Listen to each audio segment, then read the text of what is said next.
కూడా చేయనటువంటి పరిస్థితుల్లో అవి పక్కన పడిపోయిన పరిస్థితి ఉంది అధ్యక్ష. ఇప్పుడు కూడా కొత్త అంబులెన్సెస్ కానీ దాని మెయింటెనెన్స్ చేసి ప్రజలకు అందుబాటులో ఉండేట్టు చేస్తే బాగుంటుంది అధ్యక్ష.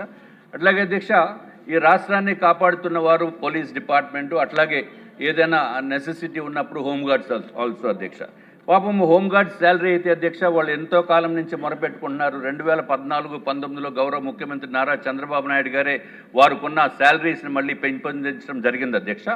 అట్లాగే పాత ప్రభుత్వము కంప్లీట్గా ఇగ్నోర్ చేసింది అధ్యక్ష. కనీసం 100 రూపాయలు కూడా పెంచలేదు. అన్ని ఇబ్బందులు పడుతున్నారు అధ్యక్ష వాళ్ళు.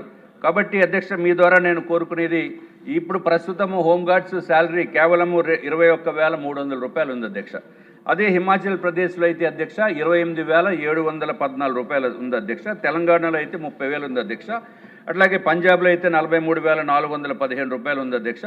న్యూఢిల్లీలో అయితే 29,100 రూపాయలు ఉంది అధ్యక్ష. కాబట్టి కనీసం మన తెలంగాణ, మన ఆంధ్ర రాష్ట్రము కలిసి ఉంటే ఆ హోంగార్డ్స్ కూడా 30,000 రూపాయలు పర్ మంత్ జీతం వచ్చేది అధ్యక్ష. కానీ మనం విడిపోయిన తర్వాత వాళ్ళు కూడా మేజర్గా ఎఫెక్ట్ అయిపోయిన పరిస్థితి ఉంది అధ్యక్ష. కేవలం వారికి వచ్చేది 21,300 అధ్యక్ష. కాబట్టి తమరి ద్వారా కనీసం తెలంగాణలో ఏ విధంగా ఇస్తున్నారో ఆ విధంగా హోంశాఖ మంత్రివర్యులు కూడా దీనిపైన ప్రత్యేకమైన శ్రద్ధ పెట్టవలసిన అవసరం ఉందని మీ ద్వారా నేను కోరుకుంటున్నాను అధ్యక్ష.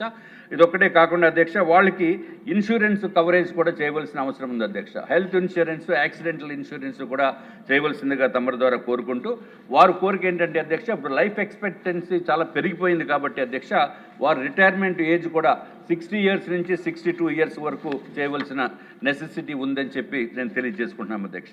అధ్యక్ష, హోంగార్డ్స్ పాపం మ్యూచువల్ ట్రాన్స్ఫర్స్ కూడా అలౌ చేయట్లేదు అధ్యక్ష. ఒక చోట నుంచి వేరే చోటకి ఆ మ్యూచువల్ ట్రాన్స్ఫర్స్ కూడా అలౌ చేయవలసిన నెసెసిటీ ఉందని చెప్పి నేను తెలియజేసుకుంటున్నాం అధ్యక్ష. అట్లాగే హోంగార్డ్స్ ఫ్యామిలీస్ కూడా హెల్త్ కార్డ్స్ ఇవ్వాలి. మన రాష్ట్రంలో ఎంతోమందికి 25 lakhs చొప్పున మనకి ఇన్సూరెన్స్ తీసుకునే పరిస్థితి ఉంది అధ్యక్ష. వాళ్ళకి కూడా ఇది వర్తించేటట్టు చేయాలి అధ్యక్ష.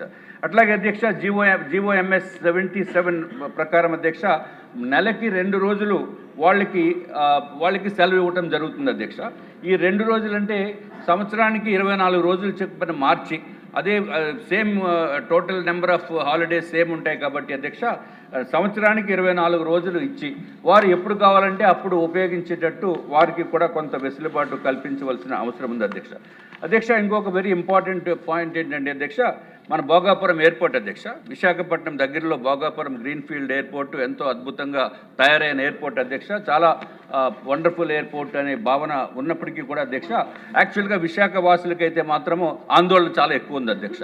ఇది వాస్తవం అధ్యక్ష. దానికి కారణం ఏంటంటే, ఈ భోగాపురం ఎయిర్పోర్టు జూన్ 2026లో సుమారు 25వ తారీఖు 24వ తారీఖు జూన్ 2026లో ఓపెన్ అవుతుందని చెప్పి తెలియజేయడం జరిగింది అధ్యక్ష. దీంట్లో